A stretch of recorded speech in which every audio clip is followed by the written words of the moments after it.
নমস্কার বন্ধুরা, কেমন আছেন সবাই? আজকে চলেই এলাম পৌষ মেলাতে শ্যামনগরে শ্যামনগর কালী বা মুলাজোড়া ব্রহ্মময়ী কালী খুবই পরিচিত। তবে এই মন্দিরকে ঘিরেই চলে পৌষ মাসের এই মেলাটি। মোটামুটি শ্যামনগর রেল স্টেশনের ১ নম্বর প্ল্যাটফর্ম দিয়ে বেরিয়ে চলে এলাম। আর এই সে বিখ্যাত পরোটার দোকান, সবাই পরোটা খাচ্ছে। রাস্তার ওই ধার দিয়ে সোজা টান টান চলে গেলে মুলাজোড়া মন্দির পড়বে।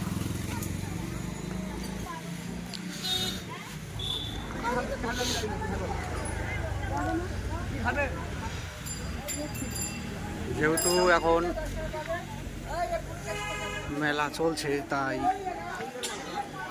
দুই সাইডে কিন্তু মোটামুটি ভালোই ভিড়।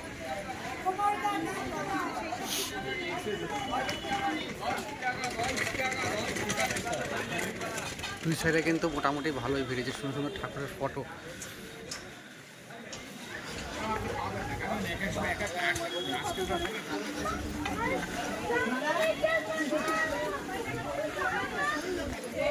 বন্ধুরা, বাড়ি ফেরার সময় আগে মন্দিরটা ঘুরে নিই।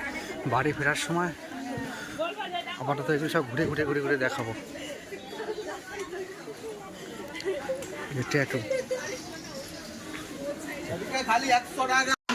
বন্ধুরা দেখুন, মন্দির চত্বরের পাশে কত রকম কত দোকান।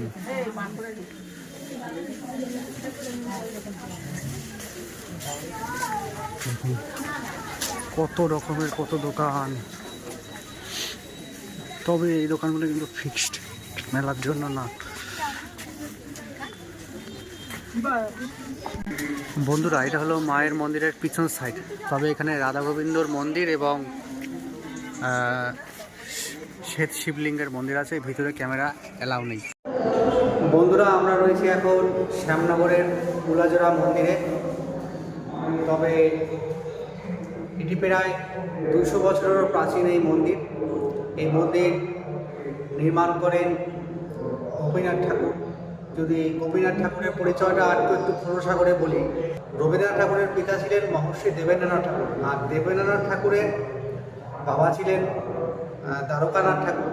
দ্বারকানাথ ঠাকুর ছিলেন দুই ভাইয়ের মধ্যে এক ভাই হল গোপীনাথ ঠাকুর আর এক ভাই দ্বারকানাথ ঠাকুর।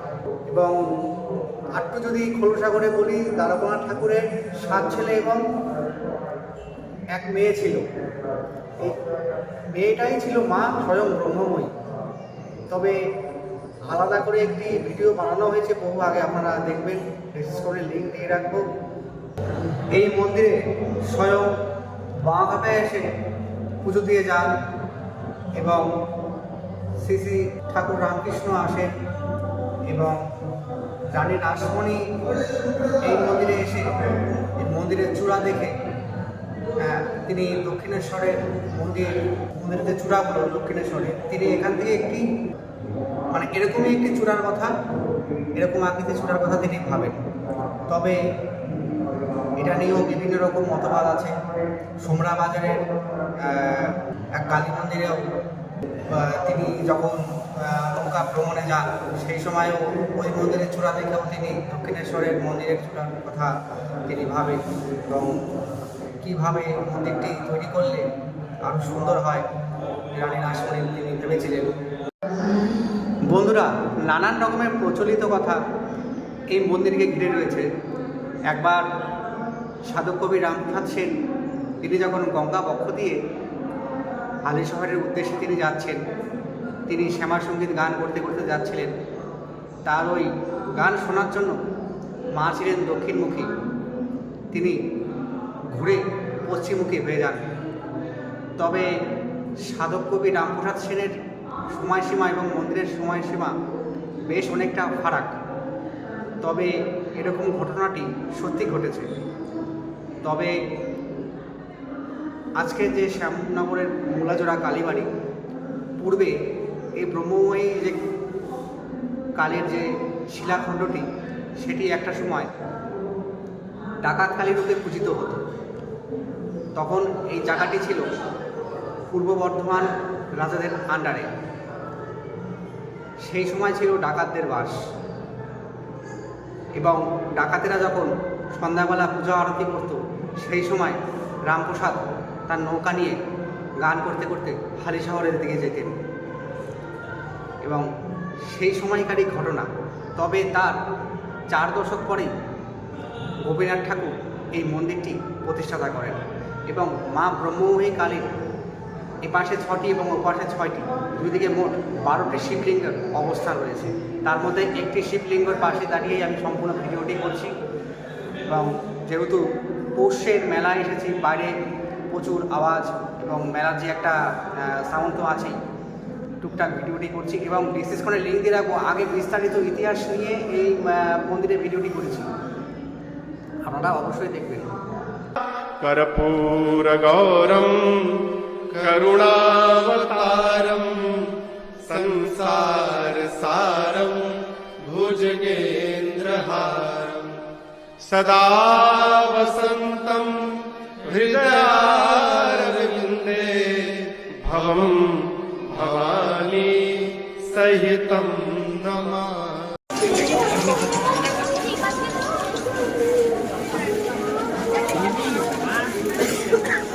বন্ধুরা, আমরা কিন্তু মূল মন্দির চত্বর থেকে বেরিয়ে আসলাম, আর চারিদিকে দোকান। আগের ভিডিওটা দেখবেন, অনেকটা ভালোভাবে বুঝতে পারবেন যেহেতু চারিদিকে দোকান। এটা কিন্তু নাট মন্দির, আর এখানে অনেকে কিন্তু মানত করে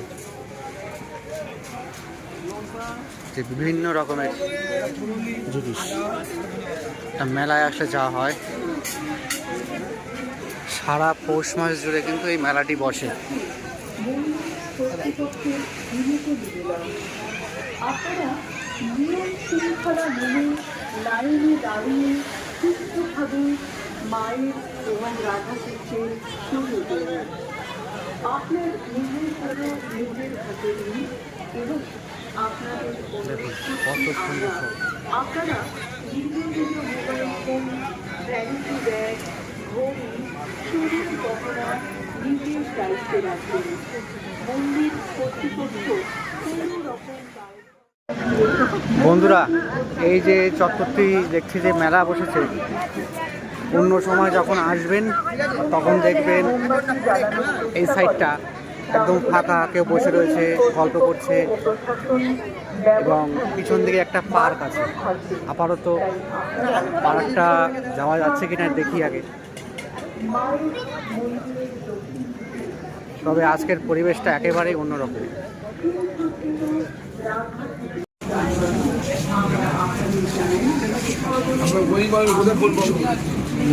বন্ধুরা,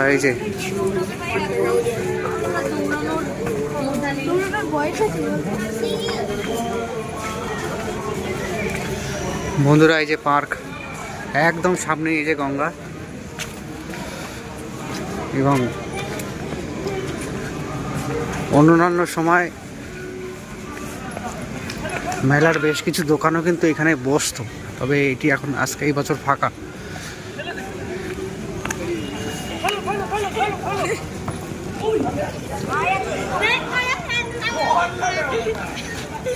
ওই যে সামনেই গঙ্গা, আর গঙ্গার ঘাটও আছে।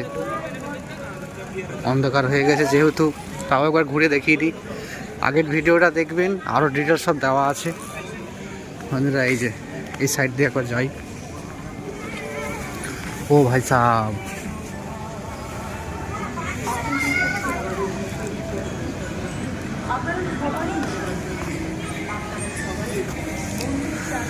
বন্ধুরা, গঙ্গার ওপারটা সম্ভবত হুগলির ভদ্রেশ্বর হবে।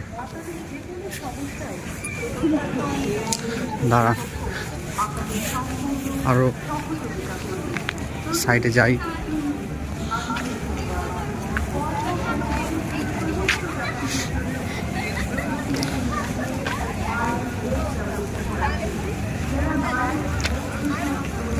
এই সাইডে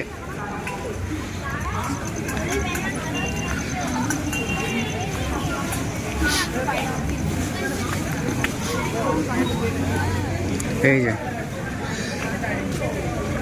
এই ঘাটে বেশ সবাই স্নান করে। আবার যদি ফেরি পারাপারের কথা বলেন তাহলে আবার ওই সাইডে অনেকটা দূরে মন্দিরে ঢোকার আগে।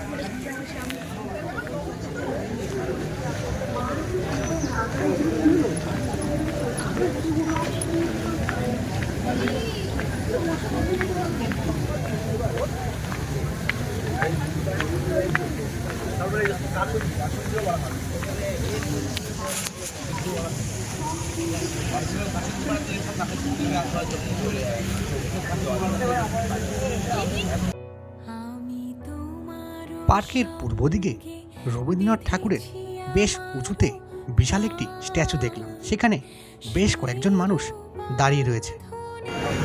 বন্ধুরা, আবার মন্দিরের সামনে মেলা প্রাঙ্গণে প্রবেশ করা যাক।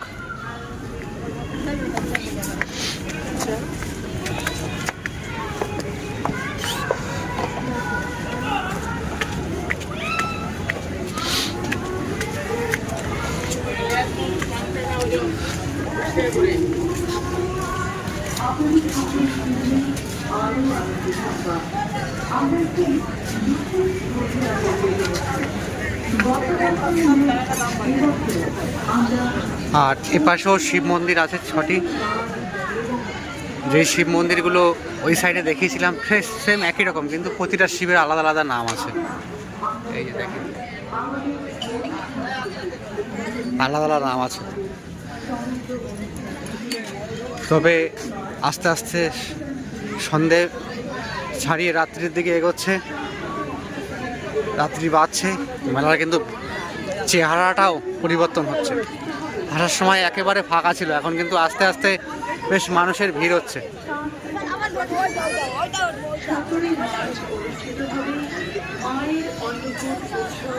নাথ মন্দিরে মোমবাতি ও ধূপকাঠি জ্বালানো সম্পূর্ণ নিষিদ্ধ।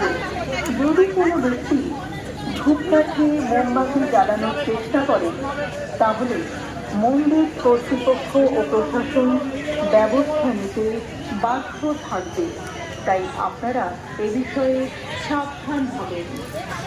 মায়ের মন্দিরের দক্ষিণ দিকে তিনটি শিব মন্দিরের মধ্যে দিয়ে সুসজ্জিত রাধাকৃষ্ণ মন্দিরে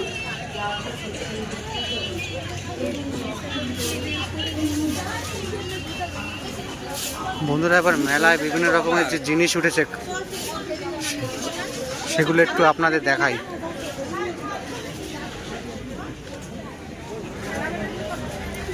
ভেলপুরি, বিভিন্ন রকমের কসমেটিক্স, এই যে বিভিন্ন জুয়েলারি।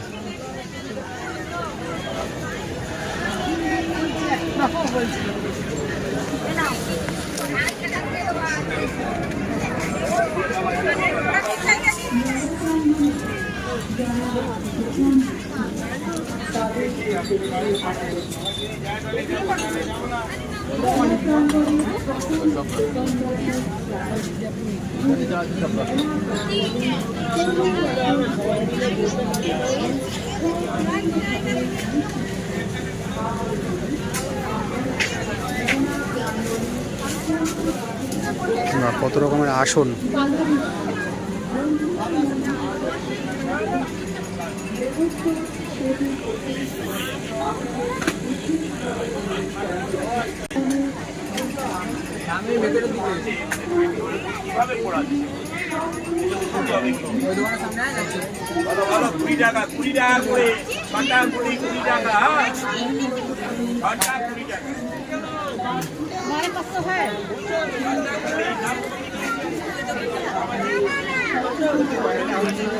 বাবা, এই সাইডে তো সেই ভিড়।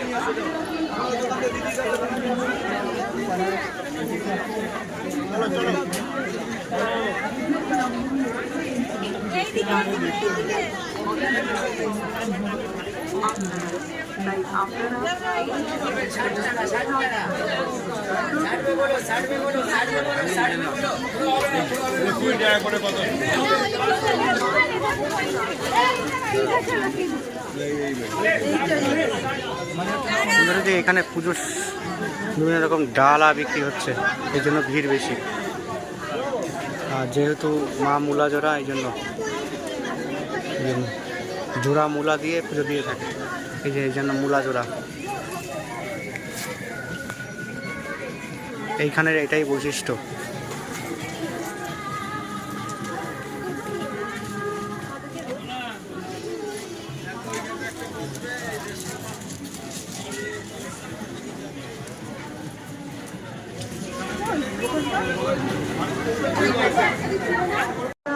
বন্ধুরা মেলায় তো ঘুরছি, এখানে অনেক মোয়া নাড়ু বিক্রি হচ্ছিল, বেশ নিলাম, ভালো লাগলো। কাকা আবার একটা ফ্রিতে দিল বলে ভালো বলছি না, সত্যি ভালো খেতে, সত্যি ভালো খেতে। বন্ধুরা আসার পথে বলেছিলাম রাস্তার ধারে মন্দিরে প্রবেশের ঠিক রাস্তার ধারে যেখানে দোকানগুলো বসেছে, মেলা দোকানগুলো ঘুরে ঘুরে দেখাবো, এবং বিভিন্ন রকমারি খাবারের দোকানটাই বেশি, এবং বেশ কিছু কসমেটিক্স।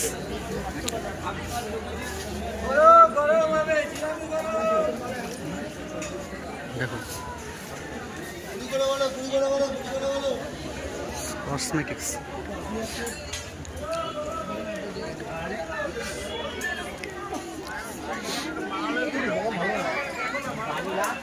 বিভিন্ন রকমের চপ, শান্তিপুরের ভাপা পিঠে,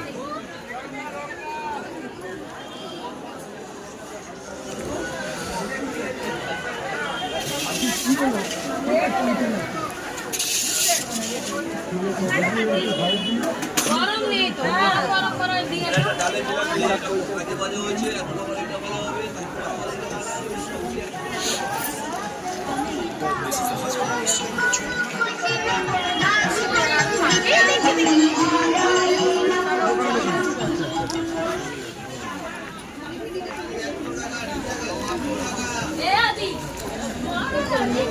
দেখা যাক।